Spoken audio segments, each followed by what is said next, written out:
23 साल engineering degree हाथ में और एक रात में बाथरूम फ्लोर पे बैठी थी क्योंकि घर में सब सो रहे थे और मैं अकेले रो नहीं सकती थी। जॉब नहीं, डायरेक्शन नहीं, और रोज सुबह एक नया व्हाट्सएप मैसेज कि भाई तेरा क्या सीन चल रहा है। और ये मेरी स्टोरी नहीं है, ये तुम्हारी स्टोरी है और उन 40 करोड़ इंडियन ग्रेजुएट्स की स्टोरी है जो अभी इसी एग्जैक्ट मूवमेंट से गुजर रहे हैं। इसीलिए आज मैं तुम्हें उन 5 बुक्स के बारे में बताऊंगी जो तब काम आती हैं जब कोई आंसर नहीं होता। चलो, एक क्विक नोट पहले कि ये पार्ट 1 है 5 पार्ट सीरीज का, books for the Indian 20s। Part 2 में हम फैमिली प्रेशर के बारे में बात करेंगे, पार्ट 3 में मनी के बारे में बात करेंगे, पार्ट 4 में करियर कंफ्यूजन के बारे में और पार्ट 5 में आइडेंटिटी क्राइसिस के बारे में। इसीलिए सब्सक्राइब कर लो मेरे चैनल को ताकि एक भी पार्ट ना मिस ना कर पाओ। चलते हैं वापस स्टोरी पे।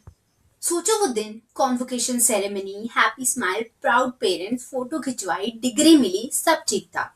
फिर घर आए, कपड़े चेंज किए, बेड पे बैठे और सडनली साइलेंस, एक अजीब हेवी साइलेंस। 4 साल तक सब स्ट्रक्चर था, क्लासेस थे, एग्जाम्स थी, डेडलाइन थी, सब कुछ रिदम में चल रहा था। लेकिन अब सडनली सब गायब। लेकिन जो दुनिया है ना, वो नहीं, ये नहीं समझती कि तुम कंफ्यूज हो, इसीलिए वो क्वेश्चन करना शुरू कर देती है। पेरेंट्स कहते हैं कि बेटा तू ज्वाइन कब करेगा, रिलेटिव्स कहते हैं कि तुम एमबीए करोगे या एमए करोगे, फ्रेंड्स कहेंगे कि भाई तू सेटल हुआ कि नहीं, और तुम तो खुद ही नहीं जानते। इसीलिए लिंक्डइन खोलते हो तो किसी की जॉब लग गई है, इंस्टाग्राम खोलते हो तो कोई घूमने निकला हुआ है, और व्हाट्सएप खोलते हो तो शर्मा जी का बेटा गूगल में लग गया है। और यहीं से ना कंपैरिजन ट्रैप शुरू हो जाता है। लेकिन यार, एक चीज ना मैं सीधा बोलना चाहती हूँ कि कंपैरिजन ने ना आधी दुनिया मार रखी है, क्योंकि इसके चलते ना तुम अपने आप को फेलियर समझने लगते हो जबकि तुम सिर्फ लॉस्ट हो, और ये दोनों ना बहुत ही अलग चीजें होती हैं। इंडियन कॉन्टेक्स्ट में ये कंफ्यूजन जो है ना वो 10x वर्स हो जाती है, क्योंकि हमारे ऑप्शंस ना बहुत ही नैरो कर दिए जाते हैं।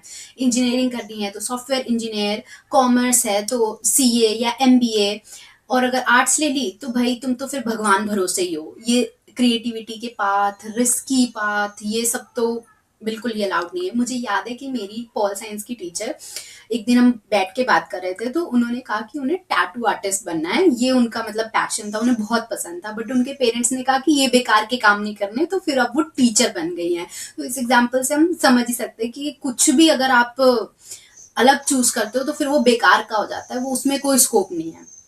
तो बैक टू स्टोरी।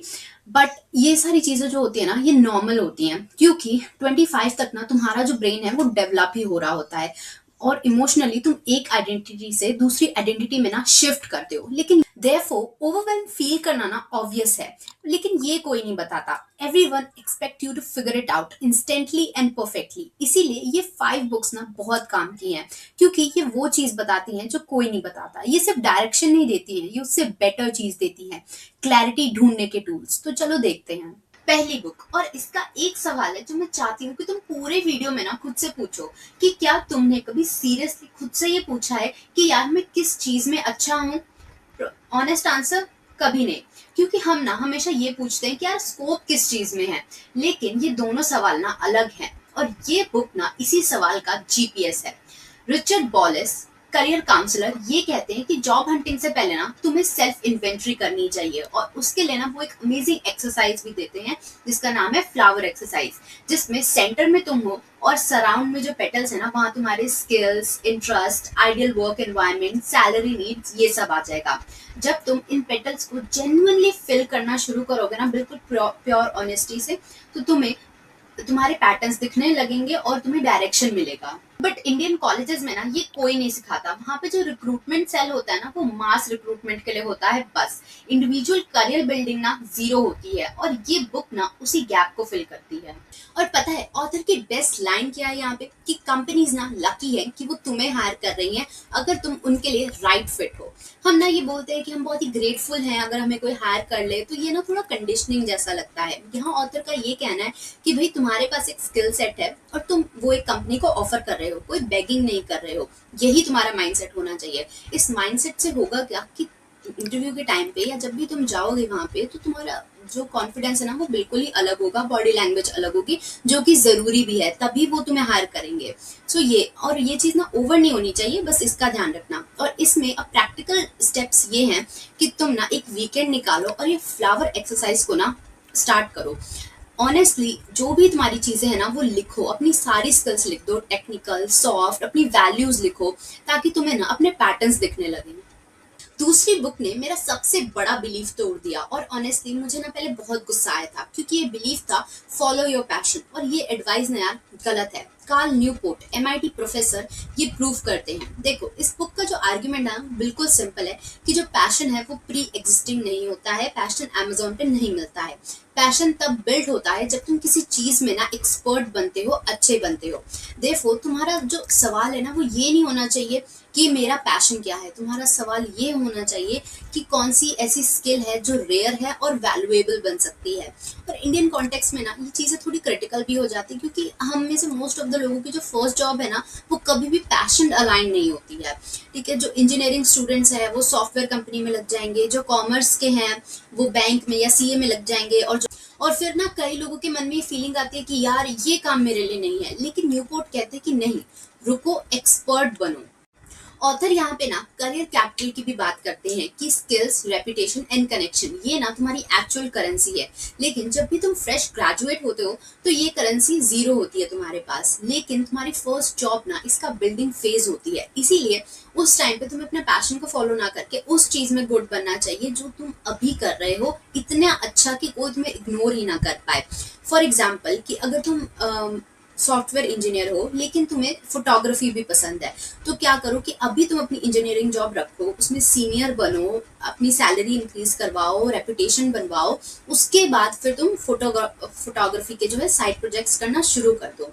फिर तुम रीवैल्यूएट करो कि देखो कि किस चीज में तुम्हारा ज्यादा मन लग रहा है। अगर नहीं मन लग रहा है इंजीनियरिंग में और फोटोग्राफी में ही जाना है, फिर तुम स्लोली स्लोली अपना करियर जो है स्विच करो, क्योंकि एकदम से जंप करना ना वो बहुत ही रिस्की मूव होती है। कैलकुलेटेड मूव जो होती है वो पावरफुल होती है। तो प्रैक्टिकल टिप यहाँ ये है कि अपनी फर्स्ट जॉब को ना पैशन टेस्ट मत बनाओ, स्किल बिल्डिंग की प्रोसेस समझो, जो भी कर रहे हो उसे एटलीस्ट 1-2 साल दो, और फिर री इवेल्युएट करो कि तुम्हें ये करना है या नहीं करना है।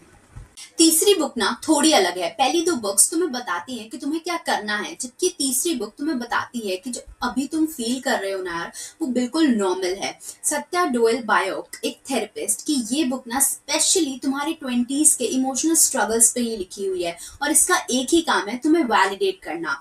बायोक एक्सप्लेन करती हैं कि तुम्हारे 20s में ना बायोलॉजिकली, सोशली एंड इमोशनली तुम्हारी आइडेंटिटीज जो है ना वो साइमल्टेनियसली शिफ्ट हो रही होती हैं। तुम्हारा ब्रेन डेवलप होता है, तुम्हारी आइडेंटिटी फॉर्म होती है, रिलेशनशिप शिफ्ट्स होते हैं, फाइनेंशियल फ्रीडम तुम अचीव करने के फेज में होते हो, और ये सारी चीजें ना एक साथ हो रही होती है। तो इन सब चीजों में ओवरवेल्म फील करना ना बहुत ही नॉर्मल है। ऊपर से अगर हम इंडियन 20s की बात करें तो उसमें ये फैमिली का प्रेशर कि लोग क्या कहेंगे, फिर पेरेंट्स की फाइनेंशियल रिस्पॉन्सिबिलिटी, उसके बाद मैरिज प्रेशर, ये सब डाल दोगे ना तो और ज़्यादा चीज़ें कॉम्प्लिकेटेड हो जाती हैं। जबकि वेस्ट की 20s हम देखें तो वो थोड़ी इंडिविजुअल ऑटोनॉमी आ जाती है, लेकिन इंडिया की 20s की बात करें तो वो थोड़ा कलेक्टिव रिस्पॉन्सिबिलिटी आ जाती है, तो टेंशन जो है वो डबल हो जाता है। बट सबसे इम्पोर्टेंट इंसाइट ये है कि इंडियन कॉन्टेक्स्ट में ना हम ये एक्सप्लोरेशन फेज को स्किप कर देते हैं, कंफ्यूजन फेज को स्किप कर देते हैं, और सीधा कमिटमेंट पे कूद जाते हैं कि क्या सोचा, जॉब लो, सेटल हो जाओ, और बिना एक्सप्लोरेशन के ना कमिटमेंट हॉलो होती है, जिसकी वजह से रिजेंटमेंट बिल्ड होता है, और जो सालों बाद धीरे धीरे और क्वाइटली ना सरफेस होना शुरू हो जाता है। इसीलिए आज से ही ना अपने लिए एक जर्नल बना लो, उसमें ज्यादा नहीं, सिर्फ 5 मिनट लिखो डेली, अपनी जो फीलिंग्स हैं उन्हें वर्ड्स में कन्वर्ट करो, और तब तुम्हें तुम्हारे पैटर्न्स दिखने लगेंगे। और अगर ये सारी चीजें बहुत ज्यादा ओवरवेलमिंग हो रही हैं, अनमैनेजेबल लग रही हैं, जर्नलिंग भी काम नहीं आ रही है, तो इट्स बेटर कि तुम एक थेरेपिस्ट की हेल्प लो, ये इंडियन स्टिग्मा तोड़ो और अपनी मेंटल हेल्थ को प्रायोरिटी बनाओ। अब चौथी बुक पे आने से पहले एक सवाल कि तुम रोज किस चीज के लिए उठते हो? जॉब नहीं, ड्यूटी नहीं, एक्चुअली कौन सी वो चीज है जो तुम्हें मोटिवेट करती है कि तुम्हें हाँ रोज सुबह उठना है, काम करना है, क्या है वो चीज? और अगर इस सवाल का जवाब तुम्हारे पास नहीं है ना तो ये बुक तुम्हारे लिए है। इकिगाई, ओकिनावा जापान के लोगों का कॉन्सेप्ट, दुनिया में सबसे ज्यादा जीने वाले लोग। रिसर्चर्स ने इन पे स्टडी भी की है कि क्या ऐसी चीज है जो इन्हें इतना खुश रखती है कि ये इतना लंबा जीते हैं, और आंसर सिर्फ एक, इकिगाई, रीजन फॉर बीइंग। अब तुम अपना इकिगाई कैसे ढूंढ सकते हो? इसका बहुत ही सिंपल सी ट्रिक है कि तुम्हें एक वेन डायग्राम बनाना है 4 सर्कल्स का, जिसमें तुम्हें लिखना है कि कौन सी चीज है जो जिससे तुम सबसे ज्यादा प्यार करते हो, जिसमें तुम बहुत अच्छे हो, जो चीज दुनिया को चाहिए, और चौथी जो चीज के लिए तुम्हें वो पे करेंगे, और सेंटर में जो ओवरलैप होगा ना वो तुम्हारा इकिगाई है। बट ये ना एक रियलिस्टिक फ्रेमवर्क है, रोमांटिक नहीं। ये तुम्हें ये नहीं कहेगा कि अपना पैशन ढूंढो और सीधे कूद जाओ। ये तुम्हें ये कहेगा कि इन 4 फैक्टर में ना अलाइनमेंट ढूंढो। फॉर एग्जाम्पल कि अगर तुम्हें टीचिंग पसंद है लेकिन अभी तुम सॉफ्टवेयर जॉब में हो, तो तुम क्या कर सकते हो कि तुम वीकेंड कोचिंग स्टार्ट कर सकते हो, यूट्यूब चैनल स्टार्ट कर सकते हो, साइड हसल स्टार्ट कर सकते हो टीचिंग से रिलेटेड। और ये याद रखना है कि जो इकिगाई है ना ये ओवरनाइट नहीं मिलता है, इसीलिए ये एक डेस्टिनेशन नहीं है, डायरेक्शन है। अब प्रैक्टिकल टिप्स तुम्हारे लिए यही है कि तुम इस वेन डायग्राम को बनाओ, इसे ऑनेस्टली फिल करो, गैप्स देखो, और फिर ब्रिज बनाने की प्लानिंग करो। 5वीं बुक सबसे डायरेक्ट, सबसे अनकंफर्टेबल, और इसका मैसेज ना थोड़ा शार्प है। मेग जे, क्लिनिकल साइकोलॉजिस्ट, टेड टॉक पे उनके 12 मिलियन व्यूज हैं। और वो ना एक बात है जो बहुत ही क्लियरली कहती है कि तुम्हारे 20s जो है ना वो थ्रो अवे ईयर नहीं है, ये तुम्हारे लाइफ को डिफाइन करते हैं। और ये ना रिसर्च बैक है कि 80% ऑफ द तुम्हारी लाइफ के जो डिफाइनिंग मूवमेंट होते हैं ना वो 35 के साल से पहले ही हो जाते हैं। तुम्हारी न्यूरोप्लास्टिसिटी 20s में पीक पे होती है। करियर ट्राजेक्टरी तुम्हारी पहली जॉब से इन्फ्लुएंस होती है। फाइनेंशियल हैबिट्स तुम्हारी 20 से बिल्ड होते हैं। और अगर तुमने 20s में अपनी हेल्थ पे ध्यान नहीं दिया और उसे निग्लेक्ट किया ना, तो उसका प्राइस तुम्हें 30 में पे करना पड़ेगा। और जो ये लोग कहते हैं ना कि यार अभी तो मैं यंग हूँ, बाद में देखूंगा, तो मेग का ये कहना है कि ये लाइन ना सबसे एक्सपेंसिव लाइन है जो तुम खुद से बोल सकते हो। 5 साल वेस्ट होने का मतलब क्या है, कैलकुलेट करके देख लो। तुम्हें 30 तक सेटल होने का भी प्रेशर होता है, लेकिन लोग ये भी कहते हैं कि अपने 20s को भी एंजॉय करो। तो ऑथर जो है वो इस चीज को बहुत ही क्लैरिफाई कर देते हैं कि जो 20s है ना तुम्हारा, वो एक्सप्लोरेशन फेज है। इसीलिए तुम्हारा जो एक्सप्लोरेशन है वो कॉन्शियस होना चाहिए, एमलेस नहीं होना चाहिए। वो आइडेंटिटी कैपिटल के बारे में भी बात करती हैं, जैसे स्किल्स, क्रेडेंशियल्स और नेटवर्किंग। ये जो है ना ये तुम्हारी एक्चुअल वैल्यू डिफाइन करते हैं। वीक टाइज जैसे कि acquaintances, alumni, and then LinkedIn connections. हो सकता है कि तुम्हारे क्लोज फ्रेंड जो है वो तुम्हें इमोशनल सपोर्ट दे, लेकिन अपॉर्चुनिटीज और फाइनेंशियल सपोर्ट ना तुम्हें इन वीक टाइज से ही मिलेंगे। और बीइंग एन इंट्रोवर्ट मैं ये समझ सकती हूँ कि नेटवर्किंग काफी अनकंफर्टेबल और ओवरवेलमिंग हो सकता है, लेकिन तुम्हें हर चीज एक साथ करने की जरूरत नहीं है। धीरे धीरे तुम खुद ही अपने कनेक्शन जो है वो बनाते जाओगे, और तुम्हें कोशिश करते रहना चाहिए। अब इस बुक के लिए प्रैक्टिकल स्टेप क्या है कि तुम्हें 30 तक कहाँ पहुंचना है ये तुम विजुलाइज कर लो, करियर में, रिलेशनशिप में, हेल्थ में, कहीं पे भी। उसके बाद रिवर्स इंजीनियरिंग करो कि अगर मुझे 30 तक यहाँ पे पहुंचना है तो फिर मुझे 25 तक कहाँ होना चाहिए, और फिर अगर मुझे 25 तक यहाँ पहुंचना है तो मुझे अभी उसके लिए क्या करना चाहिए। तो ऐसे तुम्हारे पास एक क्लियर रोड मैप होगा, स्पेसिफिक चीजें तुम्हें पता होंगी कि तुम्हें क्या करनी है।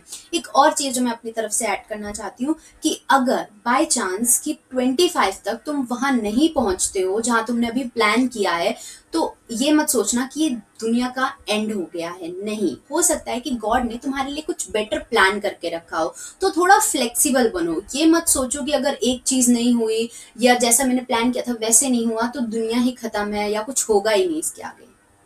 एक लास्ट बात जो मैं जेन्युइनली कहना चाहती हूँ कि वो बाथरूम वाला मूवमेंट ना वो सिर्फ एक बार नहीं आया था, वो बार बार आया था। कभी रात को 2 बजे स्क्रॉल करते हुए जब नींद नहीं आ रही थी, कभी रिलेटिव्स के घर से वापस आते हुए कार में, कभी लिंक्डइन खोल के बंद करते हुए क्योंकि देखने में बुरा लग रहा था। और इन सब में सबसे बुरी चीज क्या थी कि तुम ना ये चीजें दिखा भी नहीं सकते, क्योंकि सबका ये मानना है कि यार सब कुछ तो ठीक है ना, मतलब कॉलेज खत्म हो गया, डिग्री मिल गई तो सब ठीक ही है। बट इन सब चीजों में ना एक चीज थी जो काम आई, वो थी पढ़ना। नॉट मोटिवेशन कोट वाला पढ़ना या फिर 5 हैबिट्स ऑफ सक्सेसफुल पीपल वाला पढ़ना, बट उन बुक्स को पढ़ना जो एक्चुअली समझती हैं कि तुम अभी कहाँ हो और क्यों ऐसा फील कर रहे हो। इसीलिए ये बुक्स ना, ये 5 बुक्स सिर्फ एक लिस्ट नहीं है, बल्कि ये टूल्स हैं जो उस टाइम काम आते हैं जब कोई आंसर्स नहीं मिलते हैं, जब सारी चीजें फेल हो जाती हैं, जब हर कोई अपनी लाइफ में बिजी होता है, और तब तुम्हें समझ आता है कि अब तुम्हें ना जो चीजें जो है वो खुद ही फिगर आउट करनी है अकेले। तो 5 बुक्स, 5 पर्सपेक्टिव और एक कॉमन थ्रेड कि तुम्हारे 20s ना मैटर करते हैं, और इस फेज में कंफ्यूज होना नेचुरल है।